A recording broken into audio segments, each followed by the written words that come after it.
বন্যা নিয়ন্ত্রণ প্রকল্পে শীর্ষ কর্মকর্তাদের দুর্নীতির প্রতিবাদে বিক্ষোভে উত্তাল ফিলিপাইন। রাজধানী ম্যানিলায় সরকার বিরোধী আন্দোলনে যোগ দেয় হাজার হাজার মানুষ। দাবি জানান দুর্নীতি কেলেঙ্কারিতে জড়িতদের দ্রুত কাঠগড়ায় দাঁড় করানোর। পরিস্থিতি নিয়ন্ত্রণে মোতায়েন করা হয়েছে অন্তত 15,000 পুলিশ।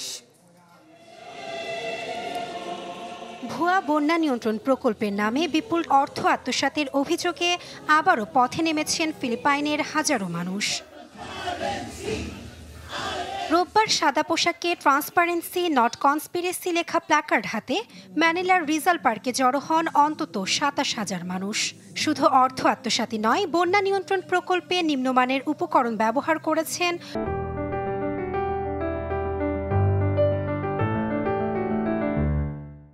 সরকারি কর্মকর্তারা, এমন অভিযোগ তাদের।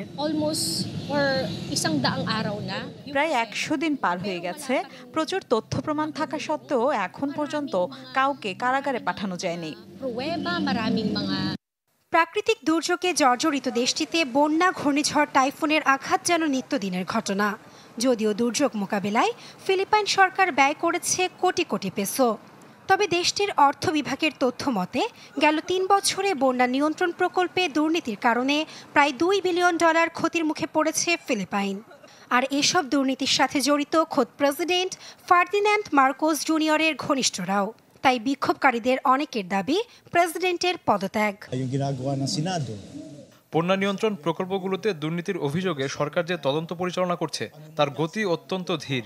মনে হচ্ছে যে তারা সত্য লুকানোর চেষ্টা করছে। আর সেজন্যই আজ আমরা এখানে দাঁড়িয়ে আমরা সরকারের কাছে একটি প্রকৃত তদন্তের দাবি করছি। এই অনিয়মের সাথে যেই জড়িত থাকুক না কেন, তাদের জবাবদিহি করতে হবে। এদিকে তুমুল বিক্ষোভ দমাতে 15,000 পুলিশ মোতায়েনের সিদ্ধান্ত নিয়েছে মার্কোস প্রশাসন। এ অবস্থায় সরকারের প্রতি সমর্থন পুনর্ব্যক্ত করেছে দেশটির সামরিক বাহিনী।